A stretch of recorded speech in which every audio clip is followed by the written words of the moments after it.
자, 지금 시간이 2021년 11월 5일 금요일 오후 4시 23분. 자, 장이 끝났죠? 코스피 200 지수 확인해 보겠습니다. 자, 띵글 차트인데요. 빠르게 살펴보겠습니다. 월봉상 지난달 고가는 넘지 않았기 때문에 여전히 매도에는 유리하게 작용하는 상황이고요. 392.76 위로는 매도 전략을 사용할 수 있고, 반대로 매수 전략은 월봉상 사용할 수 없는 구조입니다. 참고하시고요. 월봉은 크게 살펴볼 내용이 없고, 오늘은 주봉에 대해서 이야기를 좀 드려야 될 것 같아요. 일단 이번 주에 P5 상단선, 볼린저 밴드 5 상단선이죠. 395 라인 정도 되는데 그 위에서 얻어 터지고 내려왔고요. 반대로 하단선의 위치는 388점 한 6 정도에 있거든요. 거기서는 또 반등을 해서 마감을 했습니다. 고가는 넘지 못하고 저가는 붕괴하고 종가는 상승하면서 거래량은 감소한 형태라고 보시면 됩니다. 자, 이제 다음 주를 한번 보겠습니다. 다음 주를 보려면 요 다중 시점 차트에서 미래를 선택하시면 자동으로 그려집니다. 자, 이제 다음 주 이야기를 한번 꺼내 보겠습니다.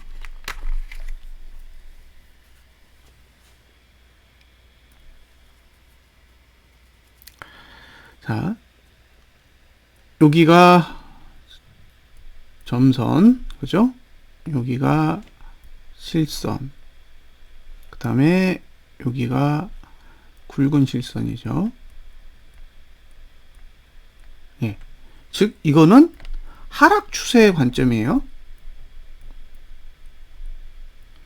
근데 지금은 상승 추세예요. 그러니까 여기가 점선이죠. 똑같은 논리예요. 그 다음에 다음 주에 실선, 그 다음 주에 굵은 실선을 쓰겠죠. 즉, 주봉은 아직 2개의 상승 추세선이 남았습니다. 그러니까 위에는 3개의 하락 추세선이 살아있고 아래에는 아직 2개의 상승 추세선이 남아있으니까 누르면 주봉이 받치고, 그쵸? 받치면 월봉이 찍어 누르는 그런 흐름이 반복되고 있어요. 그래서 주가는 옆으로 가는 거죠. 월봉은 못 오르게 하고 주봉은 못 떨어지게 하니까 꽉 끼어서 가고 있습니다. 자, 매트릭스에 대해서 좀 얘기를 해볼게요. 자, 지금 시점이요. 여기가 지금 시점입니다. 자, 현재에서 종투는 상승이요. 고투 상승, 저투 하락입니다. 그러니까 드디어 저가 투자 심리도가 하락하기 시작했어요. 자, 저가 먼저 볼게요. 저가 투자 심리도가 하락하기 시작했는데 매트릭스로 이렇게 보면 다음 주, 그 다음에 그 다음 주 이렇게 보면 세 번째 주에 0이 있어요. 그러니까 저가 투자 심리도는 3주차에 상승해야 됩니다. 3주차에 만약에 하락하면 11월은 끝난 거예요. 그러니까 다음 주의 주봉이 그 다음 주에 깨지지 않아야 상승할 수 있는 거고요. 다음 주에 주봉이 깨지면 상승이 아니라 하락에 유리한 흐름이라고 보시면 돼요. 마지막 주는 어쩌면 큰 의미가 없을 수도 있어요. 3주차에 답이 날 겁니다. 자, 다음으로 고가 투자 심리들 보면, 그죠? 고가 투자 심리를 보면 상승하고 있기 때문에 하락시키려면 1구간이 필요한데 1구간이 다음 주에 있습니다. 그죠? 이건 2주차에 있어요. 떨어뜨릴 수 있어요. 그래서 만약에 하락을 하고 싶다면 다음 주에 고가가 낮아져야 됩니다. 고가가 낮아진다. 이게 무슨 소리냐? 예? 고가가 낮아지려면 그냥 고가만 낮추면 되는 게 아니에요. 전봉에서 고가를 넘을 수 없도록 만들어야 되는데, 고가를 넘을 수 없게 만드는 방법은 장대 음봉. 이게 가장 쉬운 방법이고요. 장대 음봉을 그릴 수가 없어요. 밑에서 떨어뜨리지 못하게 막고 있다 그러면 장대 음봉은 만들 수 없는데 고가는 넘을 수 없게 만들려면 윗꼬리봉을 만들어야 됩니다. 윗꼬리 음봉. 그래서 상승하는 거예요. 근데 이번 주는 밑에서 하단선이 받치고 있으니까 바로 누를 수가 없잖아요. 그러니까 어떻게 해요? 위로 올라가서 인위적으로 긴 윗꼬리를 만들고 내려오는 거죠. 그래서 제가 보기엔 성공적이라고 봐요. 윗꼬리를 굉장히 잘 그렸습니다. 자, 그러니까 다음 주는 이번 주 고가를 넘으면 고가 투자 심도가 상승하게 되는데, 고가 투자 심도가 상승할 경우 하나, 둘, 셋, 넷, 다 5주 동안 계속 상승할 수 있어요. 그러면 5주라는 거는 11월 둘째 주, 셋째 주, 넷째 주, 12월 셋째 주까지. 그러면 올해는 고가 투자 심도를 하락시킬 수 있는 방법이 없을 수도 있습니다. 그래서 하락시키려면 다음 주에 고가를 낮춰야 됩니다. 그 말은 다음 주에 이번 주 고가 넘지 않으면 매도예요. 다음 주에 이번 주 고가를 넘지 않으면 매도하셔도 되고요. 이걸 하락 추세로 그대로 유지하려면 제가 보기엔 다음 주는 장대 음봉이 나와야 됩니다. 다음 주에는 장대 음봉이 나와야 돼요. 그렇게 보입니다. 장대 음봉을 그려야 11월 달 내내 하락할 수 있는 힘을 얻게 됩니다. 장대 음봉을 안 그리면 하단선이 살아있기 때문에 3주차가 됐을 때 또 이번 주와 같은 일을 또 겪게 되거든요. 그러니까 아마도 누르려고 작정한다면 다음 주에는 이번 주 같이 이렇게 애매모호한 봉을 그릴 게 아니라 확실한 봉을 그려야 돼요. 그래서 이번 주 고가만 넘지 않는다면 장대 음봉의 가능성도 충분히 생각해 보실 수 있습니다. 반대로 매수 전략은 이번 주 저가만 붕괴되지 않으면 매수하셔도 돼요. 근데 문제는 하단선의 위치, 이 실선의 위치를 봤을 때 이번 주 저가 부근에 있기 때문에 약간의 개파락만 나와도 이번 주 저가가 붕괴될 가능성이 높고요. 만약에 갭상승이 나온다면 이번 주 저가가 붕괴되지 않는 조건 하에서만 매수 전략을 생각해 보시고, 이번 주 저가가 붕괴되면 그냥 다시 반등시 월봉의 상단선 392.76 이상에서 이번 주 저가, 이번 주 고가 사이의 그 영역에서 타이밍을 잘 잡아서 매도 전략을 가져가시면 좋을 것 같습니다. 여기까지. 다음 주에 종가는 하락해야 돼요. 다음 주에 종가는 하락해야 하방입니다. 그러니까 하락할 거면 다음 주는 장대 음봉 나와야 됩니다. 장대 음봉이 나와야 돼요. 자, 일봉으로 가보겠습니다. 일봉도 할 얘기가 있어요, 좀. 일봉도 할 얘기가 있습니다. 이걸 얘기하면 참 머리가 아픈데, 어쨌든 한 번쯤 고민해 보셨으면 좋겠습니다. 자, 오늘 드디어 종가가 하락했죠. 금요일날 종가가 하락해야 된다 그랬잖아요. 금요일날 이렇게 보시면 종가가 하락했습니다. 종가가 하락했다라는 건 이제 종가 투자 심리도가 하락했다라는 거고, 다음 주 화요일까지 유효해요.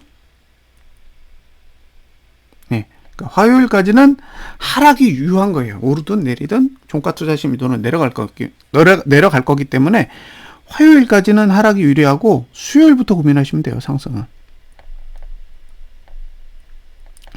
그러니까 양봉이 나기 전까지는 상승은 수요일 정도는 돼야 고민해 보시면 될 것 같고요. 고가 투자 심리도가 계속 내려가고 있죠. 여기서 지금이 이제 제일 낮아요. 그죠? 그런데 고가를 잘 보시면 지금이 여기가 제일 낮아요. 여기. 지금도 오류예요. 요 월요일 고가, 이거보다 낮은 고가가 아직 안 나왔어요. 그러니까 이렇게 그었을 때 한 개는 나와야 돼요. 다음 주 화요일까지. 화요일까지 이번 주 월요일 고가보다 낮은 봉이 하나 나와줘야 정상적인 흐름이라고 볼 수 있습니다. 그래서 한번 기대해 볼 만한 거죠. 개파락이 나오면 하나가 이제 완성될 테니까요. 자, 수요일날 고가를 낮추면 월요일 고가 아래로 내려가는 흐름이 예상된다. 그죠? 근데 이제 수요일은 1구간이니까 그렇고, 그 다음에 1구간에서 고가 투자 심리도가 이미 낮아졌기 때문에 그 목표치는 계속 유효한데, 0구간에서 고가를 안 넘으면 계속 연장되는 거죠. 그래서 목요일에도 고가를 안 넘었고 오늘도 고가를 안 넘었습니다. 이게 무슨 얘기냐면 고가 투자심이 또 안 올리겠다는 거죠. 여기도 이렇게 보시면 결국 전봉의 고가를 넘지 않으면 고가 투자 심도는 횡보하게 되면서 하락을 유지하게 되고, 하락을 유지한다라는 거는 그죠, 최저가 모드를 계속 받아들이겠다라는 의지이기 때문에 결과적으로 월요일 고가 아래로 계속 봉이 내려오는 거죠. 그래서 월요일하고 화요일도 계속 일구간이잖아요. 그러니까 최저가 모드는 화요일까지 유효한 흐름이라고 보여지고요. 일봉에서 전봉 저가가 붕괴되는지 한번 체크해 보세요. 일봉에서 전봉 저가를 붕괴하는지가 가장 중요해요. 일봉에서 전봉 저가를 붕괴하는지. 지금 일봉에서 전봉 저가 붕괴하지 않으면 매수하셔도 됩니다. 전봉 저가를 붕괴하지 않는 조건하에서 매수 전략은 가능하고요. 일봉상 저가를 깨야 하는 날은 화요일 정도로 보입니다. 화요일 정도. 월요일 날 상승이 오는 게 그렇게 좋은 건 아니에요. 월요일날 상승이 오면 여전히 고가 투자 심의도는 하락하는 거기 때문에 오늘 고가를 넘더라도 다시 내려오면 최저가 모드는 계속 유지되는 거죠.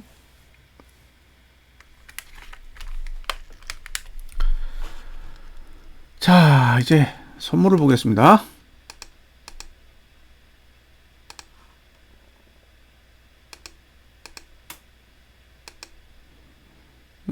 선물 월봉 양봉으로 끝났고 똑같습니다. 뭐 특이사항이 없어요. 이제 특이사항이 없는 사항에 대해서는 딱히 할 얘기가 없고요. 주봉이 조금 독특한데 주봉 거래량이 늘었어요. 네, 주봉은 거래량이 늘었습니다. 그래서 왜 주봉은 거래량이 늘고 코스피 200은 줄었을까?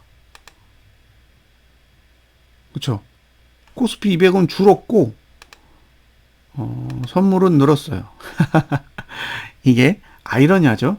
근데 반대로 코스피 200은 다음 주에 0구간을 지나고 선물은 1구간을 지납니다. 그러니까 하락하면 횡보죠. 다음 주에 선물이 거래량이 줄면 이렇게 횡보하게 돼요. 그럼 결국엔 상승했다 하락한 모양새가 되고, 코스피 200의 경우에는 만약에 하락했다가 상승하면 또 횡보하는 결과가 되는 거예요. 둘이 매트릭스 구조가 좀 다르다 보니까 거래량에도 좀 다르게 반응하는 것 같아요. 안 깨졌어요. 저가가. 이게 왜 이렇게 했는지 잘 모르겠습니다. 주봉은 안 깨졌어요. 자, 주봉의 하단선은 이번 주 저가보다 높게 있습니다. 그러니까 선물은 매수 전략이 가능해요. 현물은 제가 보기에 매수 전략이 거의 불가능해 보이는데, 코스피 200은 제가 보기엔 어려워요. 그런 구조에서는 매수 전략 가져가기 어려운데, 지금 상태라면 선물은 가능해요. 선물은 지금 상태에서 매수가는 대략 389.3 정도 되고요. 이번 주 저가가 87.9니까 그 사이의 영역은 매수 전략을 가져갈 수 있습니다. 반면에 매도 전략을 가져갈 수 있는 위치는 393 정도 되거든요. 그러니까 월봉의 상단선 위에서 이번 주 고가가 넘지 않는 그 환경 안에선 매도 전략을 가져갈 수 있다라는 거죠. 결국에는 이번 주 저가를 붕괴할 거냐 말 거냐의 싸움이에요. 왜? 선물은 저가를 안 깼기 때문에 이번 주 저가를 다음 주에 깨야 저가 투자 심도가 내려가게 되죠. 그래서 선물로 봤을 땐 이번 주 저가만 붕괴되지 않으면 매수 전략은 오케이. 붕괴되면 저가 투자 심도가 내려가니까 반등시 매도 전략. 이렇게 생각하시면 될 것 같습니다. 일봉은 마땅한 하단선이 없죠. 그래서 개파락 나오면 힘들어 보이고요. 갭상승이 나오면 한번 오늘 저가가 붕괴되지 않는 선에서 매수 전략은 고민해 볼 수 있습니다. 오늘의 고가를 월요일에 넘는다고 해서 상방이 되는 건 아닙니다. 지금 구조는 여전히 화요일까지는 매도 우세의 환경이기 때문에 결과적으로 봤을 때 화요일까지는 하방에 대해 관심을 가져보시고요. 설령 월요일에 오늘 고가를 넘는다고 해도 음봉이 나오면 화요일에 다시 매도하셔도 됩니다. 여기까지. 자, 이제 거래 결과를 한번 살펴보겠습니다. 개인이 3,884억 매수했죠. 예, 외국인 554억 매수하고 기관 4,463억 매도했습니다. 선물은 외국인이 매도 3,139억. 개인이 좀 샀고요. 기관이 좀 샀고. 콜은 외국인 기관이 조금 사고, 아하, 외국인이 82억을 샀어요. 이건 좀 큰데요. 최근에 풋산 것 중에서는 금액이 제법 큰 것 같아요. 제법 커 보입니다.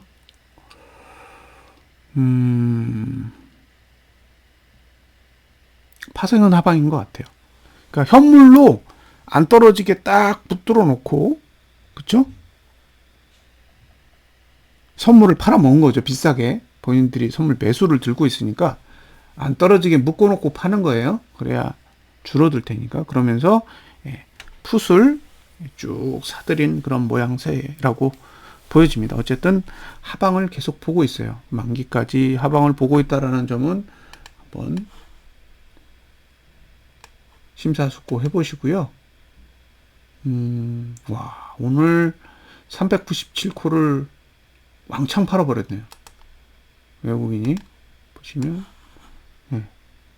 397코를 팔았어요. 이게 누적으로 많이 갖고 있던 콜이거든요. 누적으로 보면 397콜. 아니었나? 다 매도네요. 누적으로 397콜이 완전 매도가 됐어요.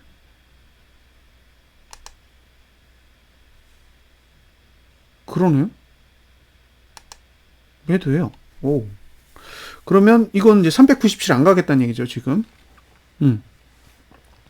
397은 안 가겠다라는 이제 의지는 일단 보이는 거예요. 그러니까 다음 주 만기일에도 이번 주 고가를 넘기는 어려워 보여요. 만기 지수 자체가 397은 가기 싫은 거죠. 92나 95에는 이제 관심이 있는 거고요. 92나 95에는 관심이 있고 97에는 관심이 없는 그런 형태고, 풋으로 보면 382 정도, 382 정도로 보여요. 382. 382 라인까지 가면 뭐 쏘쏘한 것 같아요. 근데 만약에 악재가 뜨면 그때 무한대로 미는 거예요. 악재가 뜰 경우에는 무한대로 밀어보겠다 이런 뜻이고, 악재가 없으면 382 위로는 397 딱 그 박스 친 것 같아요. 그러니까 상단 397 하단 382 잡아놓고 그 안에서 이제 타작하면서 방향을 잡고 싶어 하는 것 같고, 만약에 이제 이번 달 저가가 붕괴된다 그러면 그 밑에 외가로 풋을 보험을 털어놨기 때문에 그냥 밀어버리겠죠. 개인이 풋매도 잔뜩 들고 있어서 밑으로 밀면 개인만 작살납니다. 자, 그 다음에 누적으로 한번 보겠습니다. 1조 남았어요. 누적으로. 선물 1조. 이걸 다 던져야 하방이에요. 선물 1조. 이걸 다 던져야 하방이 시작됩니다. 그러니까 아직은 완전한 하방이라고 보기 어려워요. 이게 없어지지 않는 한은 계속 발목을 잡겠죠. 또 현물의 흐름을 보면 외국인은 거래가 없어요. 그러니까 외국인은 현물을 거래를 안 해요. 그러니까 이게 떨어지지 않는 게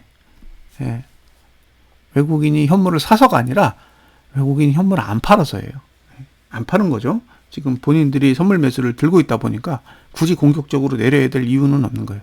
하지만 오를 수도 없는 게 외국인이 매집한 현물이 없어요.